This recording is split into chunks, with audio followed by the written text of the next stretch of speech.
Welcome to my YouTube channel. আজকে এই ভিডিওতে আমি WBCS 2019 সালে ভূগোল প্রশ্ন উত্তর নিয়ে আলোচনা করব। তোমরা ভাবছো 2019 সালের প্রশ্ন উত্তর করে কোনো লাভ নেই, কিন্তু সেটা কখনোই ভাববে না, কারণ পিএসসি অনেক প্রশ্ন রিপিট করে থাকে।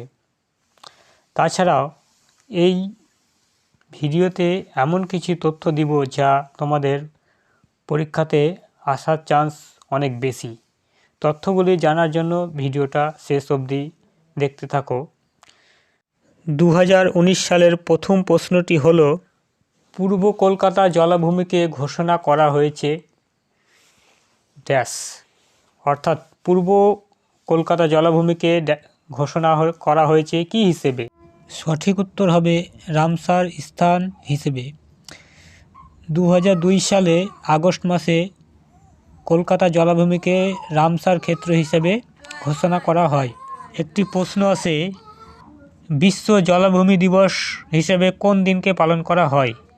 তো ফেব্রুয়ারি মাসের 2 তারিখ বিশ্ব জলাভূমি দিবস হিসেবে পালন করা হয়। ভারতের মোট 75টি রামসার সাইট রয়েছে।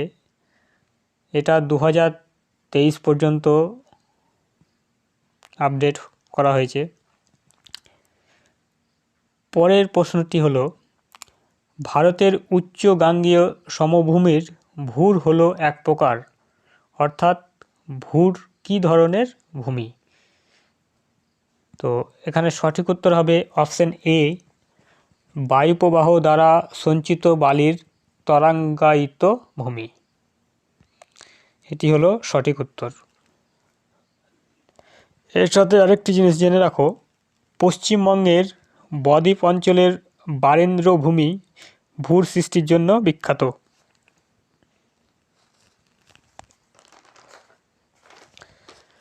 পরের প্রশ্ন, পশ্চিমবঙ্গ ভূমি সংস্কার আইন বলবৎ হয় কোন সালে? অপশন এ 1956 সালে, অপশন বি 1958 সালে, অপশন সি 1955 সালে, অপশন ডি 1959 সালে। এখানে সঠিক উত্তর হবে 1956 সালে। পশ্চিমবঙ্গ ভূমি সংস্কার আইন গৃহীত হয় 1955 সালে, কিন্তু কার্যকর হয় তারই এক বছর পরে 1956 সালে। এখানে সঠিক উত্তর হবে 1956 সালে। পরের প্রশ্ন, ভারতের সেন্ট্রাল ইনল্যান্ড ওয়াটার ট্রান্সপোর্ট কর্পোরেশনের সদর দপ্তর কোথায় অবস্থিত? Option A Allahabad, option B Kolkata, option C Cochin, option D Mumbai. এখানে সঠিক উত্তর হবে কলকাতা। কেন্দ্রীয় অভ্যন্তরীণ নৌ পরিবহন কর্পোরেশন বা CIWTC কোম্পানি আইন 1956 অন্তর্গত একটি বেসরকারি কর্মভার ক্ষেত্র হিসেবে 1967 সালে প্রতিষ্ঠিত হয়। এর সদর দপ্তর হচ্ছে কলকাতায়, এটা প্রশ্নতে এসে গেছে। এছাড়াও অন্যান্য কয়েকটি প্রতিষ্ঠানের সদর দপ্তর জেনে রাখা দরকার খুবই, যেমন জাতীয় মহাসাগর প্রযুক্তি প্রতিষ্ঠান বা ভারতীয় মহাসাগরীয় প্রযুক্তি প্রতিষ্ঠান, এর সদর দপ্তর হচ্ছে চেন্নাই। জাতীয় সমুদ্র বিজ্ঞান প্রতিষ্ঠান হচ্ছে গোয়ার সদর দপ্তর। জাতীয় আন্টার্কটিকা ও মহাসাগর গবেষণা কেন্দ্রর সদর দপ্তর হচ্ছে Goa. Centre for marine living resources and ecology এর সদর দপ্তর কোচিন। মেরিন ইঞ্জিনিয়ারিং এবং রিসার্চ ইনস্টিটিউটের সদর দপ্তর হচ্ছে কলকাতা। এই কয়েকটি সংস্থার সদর দপ্তর খুবই গুরুত্বপূর্ণ। পরের প্রশ্ন, কলকাতায় মেট্রো রেল কবে চালু হয় বা কলকাতায় মেট্রো রেল চালু হয় কত সালে? এখানে সঠিক উত্তর হবে 1984 সালে। অপশন এ হচ্ছে সঠিক উত্তর। প্রথম মেট্রো রেল 1984-তে ভবানীপুর ও এসপ্ল্যানেডের মধ্যে পরিচালিত হয়। কলকাতা মেট্রো হল ভারতের প্রাচীনতম মেট্রো রেল। ভারতের কয়লা সঞ্চয়ের প্রায় 80% অবস্থান করছে কোথায়? অপশন এতে রয়েছে দামোদর উপত্যকায়, অপশন বি সোন উপত্যকায়, অপশন সি মহানদী উপত্যকায়, অপশন ডি গোদাবরী উপত্যকায়। তো এখানে সঠিক উত্তর হবে দামোদর উপত্যকায়। তার সাথে কিছু তথ্য জেনে রাখা দরকার। কার্বনের মাত্রার উপর ভিত্তি করে কয়লাকে 3টি শ্রেণীতে ভাগ করা হয়েছে। 1 অ্যান্থ্রাসাইট, কার্বনের পরিমাণ হচ্ছে 80 থেকে 90%। 2 নম্বরে রয়েছে বিটুমিনাস, কার্বনের পরিমাণ 60 থেকে 80%। 3 নম্বরে রয়েছে লিগনাইট, এখানে কার্বনের পরিমাণ 40 থেকে 55%।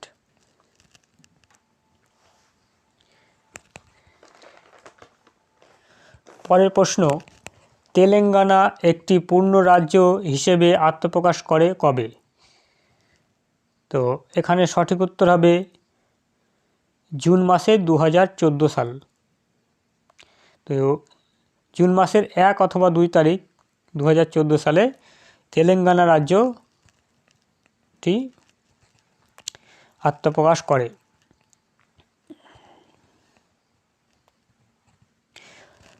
এর সাথে কিছু তথ্য খুব জেনে রাখা দরকার যে 2023 সাল অনুসারে ভারতের মোট রাজ্য হচ্ছে 28টি এবং কেন্দ্রশাসিত অঞ্চল হচ্ছে 8টি।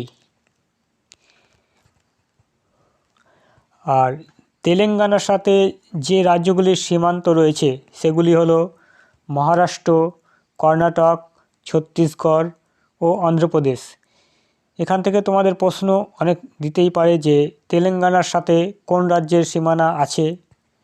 তো এই 4টি রাজ্যের সীমানা তেলেঙ্গানার সাথে যুক্ত।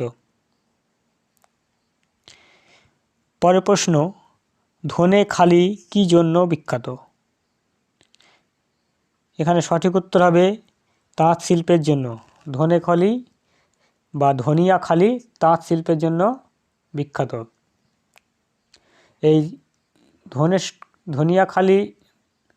ধনিয়াখালি শাড়ি একটি ভৌগোলিক সূচক স্বীকৃতি বা যেটাকে বলা হয় জিআই ট্যাগ পেয়েছে। ধনিয়াখালি, শান্তিপুর, ফুলিয়া পশ্চিমবঙ্গের ঐতিহ্যশালী হস্তচালিত তাঁত শাড়ির জন্য সুপরিচিত। পরের প্রশ্ন, তিস্তা নদীর পশ্চিম ভাগ কী নামে পরিচিত? Option A Terai, option B Dooars, option C Tal, option D Diara. সঠিক উত্তরটি হবে অপশন এ তরাই। তো তিস্তা নদীর পশ্চিম অঞ্চল যেটি সেটিকে তরাই বলা হয় এবং পূর্ব ভাগকে বলা হয় ডুয়ার্স। তিস্তা নদী হলো ব্রহ্মপুত্র নদের একটি উপনদী।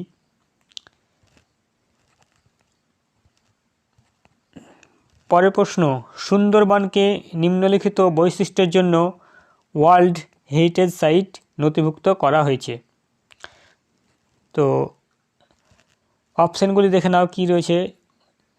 1 নম্বরে রয়েছে বাঘ সংরক্ষণের জন্য, বি সুন্দরী গাছের জন্য, সি ম্যানগ্রোভ বনভূমির জন্য, ডি জীব বৈচিত্র্যের জন্য।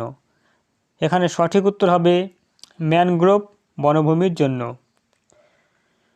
সুন্দরবন 1987-তে ইউনেস্কোর বিশ্ব ঐতিহ্যবাহী স্থান হিসাবে স্বীকৃতি পায়।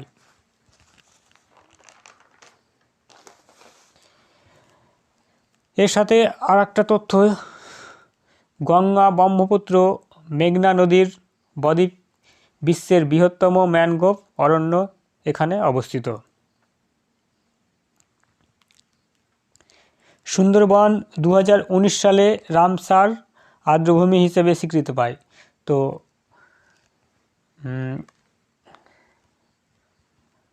Sundarban UNESCO world heritage site হিসেবে স্বীকৃতিপ্রাপ্ত হয়েছে 1987 সালে এবং রামসার সাইট হিসেবে স্বীকৃতি পেয়েছে 2019 সালে। পরের প্রশ্ন, জলপাইগুড়ি শহর কোন নদীর তীরে অবস্থিত? এখানে সঠিক উত্তর হবে তিস্তা ও করলা নদী। তো এখানে একটি বিশেষ প্রশ্ন আসতে পারে, কোন নদী জলপাইগুড়ি শহরকে দুটি ভাগে বিভক্ত করেছে? তো এই করলা নদী জলপাইগুড়ি শহরকে দুটি ভাগে বিভক্ত করেছে এবং এই করলা নদীকে জলপাইগুড়ির টেমসও বলা হয়। পরের প্রশ্ন, রামবাম জলবিদ্যুৎ প্রকল্পটি কোথায় অবস্থিত? এখানে সঠিক উত্তর হবে দার্জিলিং। তো আগামী পরীক্ষার্থীদের জন্য এই বিষয়টি খুব গুরুত্বপূর্ণ যে কোন জলবিদ্যুৎ কোথায় অবস্থিত। তো এখানে কয়েকটি আমি দিয়ে রেখেছি, যে মেজিয়া তাপবিদ্যুৎ বাঁকুড়া জেলায় অবস্থিত, ফারাক্কা সুপার তাপবিদ্যুৎ মুর্শিদাবাদের ফারাক্কায় অবস্থিত, বক্রেশ্বর তাপবিদ্যুৎ বীরভূমে অবস্থিত, কোলাঘাট তাপবিদ্যুৎ পূর্ব মেদিনীপুরে অবস্থিত, পাঞ্চেত জলবিদ্যুৎ এটি পুরুলিয়ায় অবস্থিত। তো এই জলবিদ্যুৎগুলো খুব গুরুত্বপূর্ণ। পরের প্রশ্ন, নিম্নলিখিত কোন জোড়াটি সঠিক নয়? এখানে সঠিক নয় বলেছে। তো এরকম এখন প্রশ্ন দেয় যে শেষে নয় কথাটা লিখে দিচ্ছে, তো ভালো করে খেয়াল রাখবে, নয় বলেছে এখানে। তো অপশানগুলো দেখো কি রয়েছে, ভিতরকণিকা, অলিভ রিডলে কচ্ছপ, দলমা পাহাড় বন্য হাতি, কাজিরাঙ্গা একশৃঙ্গ গন্ডার, দচিগ্রাম এশীয় সিংহ। তো ভিতরকণিকা যেটা রয়েছে সেটা হচ্ছে অলিভ রিডলে কচ্ছপ। ভিতরকণিকা অভয়ারণ্য অলিভ রিডলে কচ্ছপের জন্য বিখ্যাত, দলমা পাহাড় বন্য হাতির জন্য বিখ্যাত, কাজিরাঙ্গা ন্যাশনাল পার্ক একশৃঙ্গ গন্ডারের জন্য বিখ্যাত, কিন্তু এই দচিগ্রাম এশীয় সিংহের জন্য বিখ্যাত নয়। এখানে এই অপশান ডি নম্বরটা ভুল দেওয়া রয়েছে, তো এখানে সঠিক নয় হবে অপশান ডি। তো এখানে সঠিক উত্তর হবে অপশান ডি নম্বর।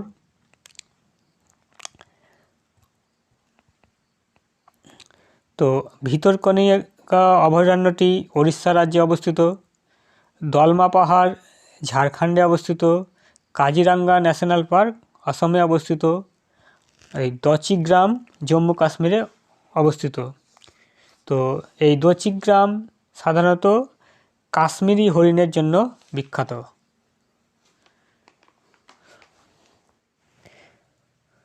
পরের প্রশ্ন, পশ্চিমবঙ্গের কোথা থেকে কোথায় প্রথম রেলপথটি চালু হয়?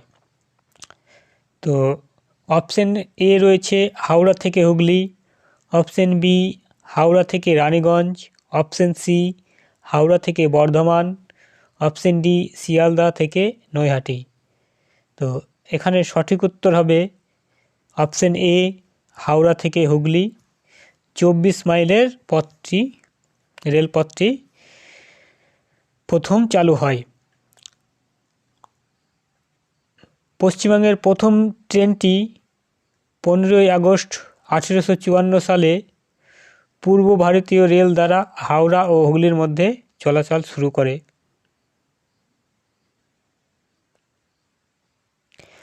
লর্ড ডালহৌসিকে ভারতীয় রেলের জনক বলা হয়।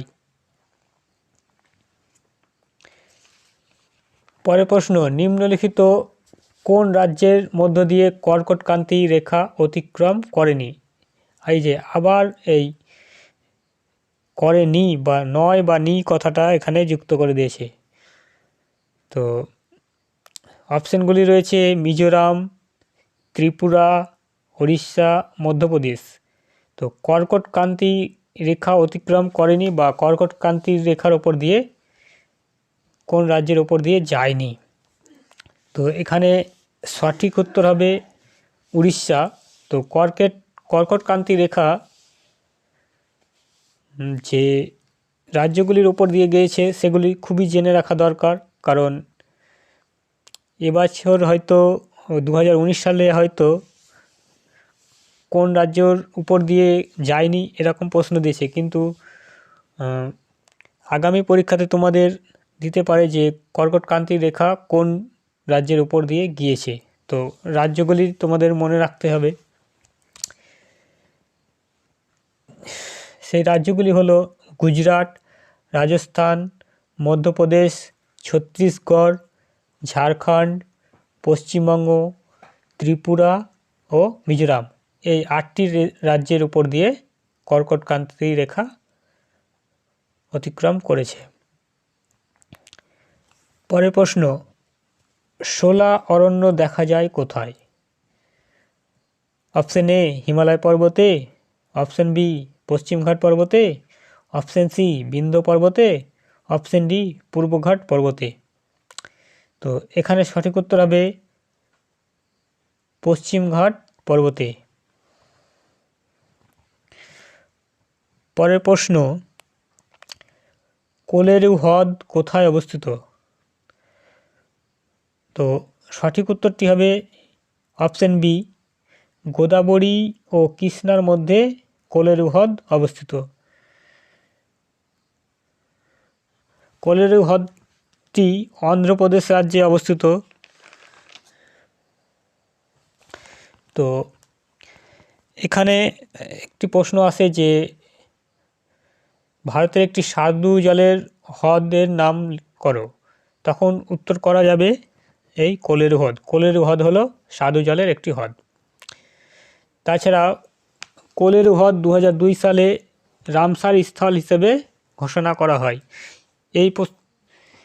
এখান থেকে তোমাদের প্রশ্ন আসতেই পারে যে কোলেরু হ্রদ কোন সালে রামসার সাইট হিসেবে ঘোষণা করা হয়? তো কোলেরু হ্রদ 2002 সালে রামসার স্থল হিসেবে ঘোষিত হয়। পরবর্তী প্রশ্ন, জনসংখ্যার লভ্যাংশ বলতে কি বোঝায়?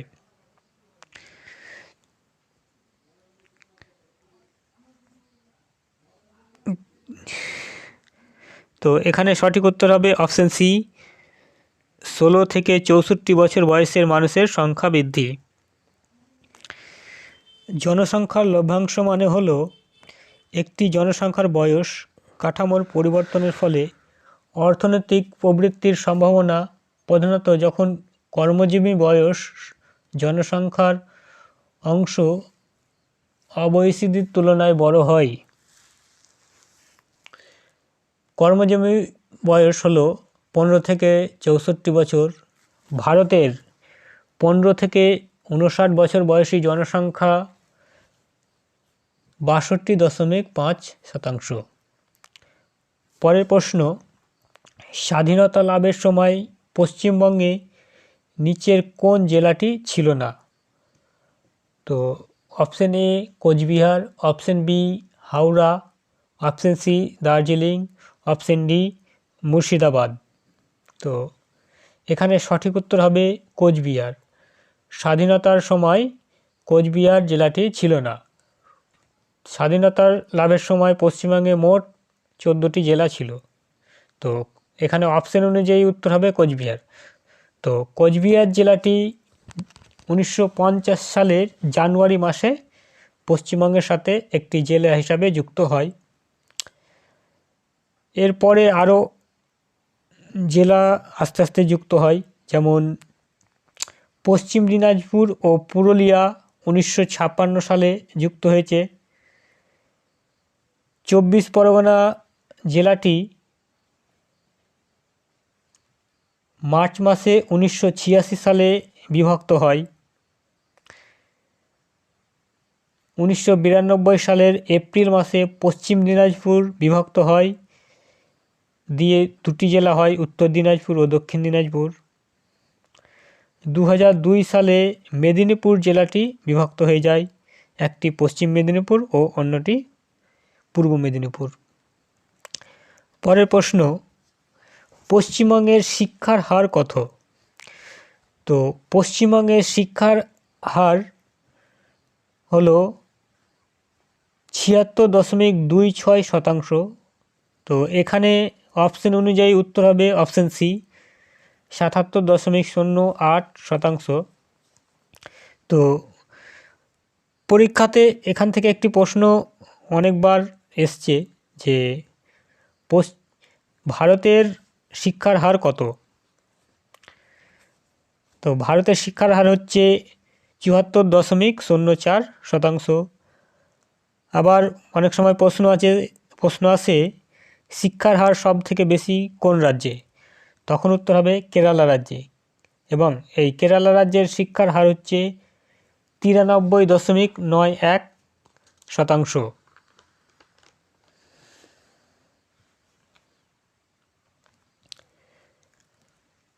পরবর্তী প্রশ্ন, নিম্নলিখিত রাজ্যগুলির মধ্যে পশ্চিমবঙ্গের সঙ্গে সর্বাধিক সীমান্ত আছে কোন রাজ্যের? তো এখানে সঠিক উত্তর হবে ঝাড়খণ্ড। ঝাড়খণ্ডের সঙ্গে সর্বাধিক সীমানা রয়েছে পশ্চিমবঙ্গের। তো ঝাড়খণ্ডের সাথে পশ্চিমবঙ্গের সীমানা রয়েছে 500 কিলোমিটার। পশ্চিমবঙ্গ 3টি দেশের সাথে সীমানা ভাগ করেছে, একটি হচ্ছে বাংলাদেশ, 2 নম্বরে নেপাল, 3 নম্বরে ভুটান। তো বাংলাদেশের সাথে সর্বাধিক সীমানা ভাগ করেছে পশ্চিমবঙ্গ রাজ্য। এছাড়াও আরেকটি যেটি গুরুত্বপূর্ণ বিষয় যে পশ্চিমবঙ্গ কোন কোন রাজ্যের সাথে সীমানা ভাগ করেছে। তো পশ্চিমবঙ্গ 5টি রাজ্যের সাথে সীমানা ভাগ করেছে, তার মধ্যে রয়েছে ঝাড়খণ্ড, বিহার, আসাম, সিকিম ও ওড়িশা। পরের প্রশ্ন, লাক্ষা দ্বীপপুঞ্জ হল অপশন এ প্রবাল দ্বীপপুঞ্জ, অপশন বি আগ্নেয় দ্বীপপুঞ্জ, অপশন সি টেকটনিক দ্বীপপুঞ্জ, অপশন ডি পলিগঠিত দ্বীপপুঞ্জ। সঠিক উত্তর হবে প্রবাল দ্বীপপুঞ্জ।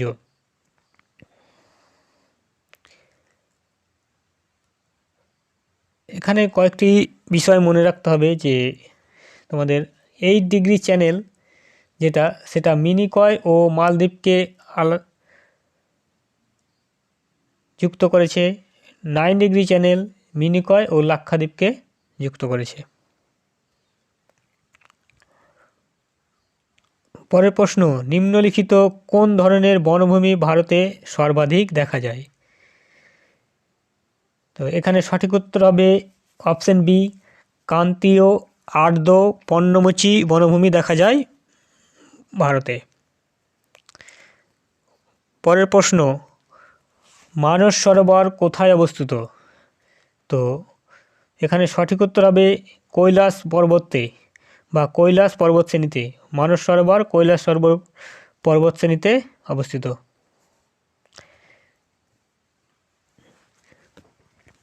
এটি হলো বিশ্বের উচ্চতম স্বাদু জলের হ্রদ।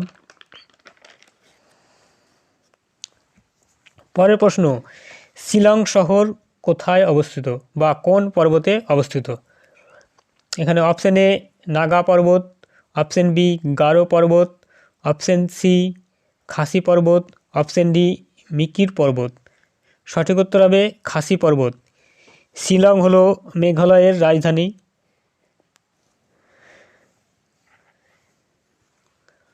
আর এই খাসি পর্বতশ্রেণীর সর্বোচ্চ শিখরটির নাম হলো লাম শিলং, যা 1968 মিটার উঁচু। পরের প্রশ্ন বা 2019 সালের শেষ প্রশ্নটি ছিল, একটি নদীর সর্বদা থাকে ড্যাশ। অপশন এ বদ্বীপ, অপশন বি উপনদী, অপশন সি নৌকা, অপশন ডি তীর বা কিনারা। এখানে মনে রাখবে বদ্বীপ উপনদী নৌকা নদীর সঙ্গে থাকতে পারে, আবার নাও থাকতে পারে, কিন্তু তীর সবসময় থাকবে। তো এখানে সঠিক উত্তরটি হবে তীর। তীর মানে হলো নদীর দুই ধারের জমি। তো এটি ছিল শেষ প্রশ্ন। তো প্রশ্নের সাথে সাথে যে তথ্যগুলি আমি দিলাম সেগুলি ভালো করে মনে রাখবে বা মনে রেখে দিবে, যাতে তোমাদের পরীক্ষাতে কাজে লাগে। আজকে এই পর্যন্ত, ধন্যবাদ।